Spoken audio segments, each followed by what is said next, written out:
గుప్పెడంత గుండెల్లో ఉప్పెనైన సంద్రంలో చిక్కుకుందయి చిన్నాశకి శ్వాస ఆడదే.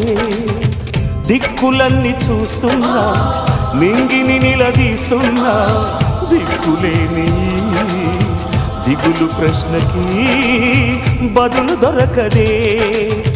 చిరునవ్వులు పూసిన మంట ఇది, కన్నీటిని కోరని కోత ఇది. చిరునవ్వులు పూసిన మంట ఇది, కన్నీటిని కోరని కోత ఇది. ఓటమై ముగిసెనా గెలుపుగా మిగిలెనా, జాబిలి వెన్నెల మాటున రేగిన జ్వాల లాంటి వింత బ్రతుకునాది.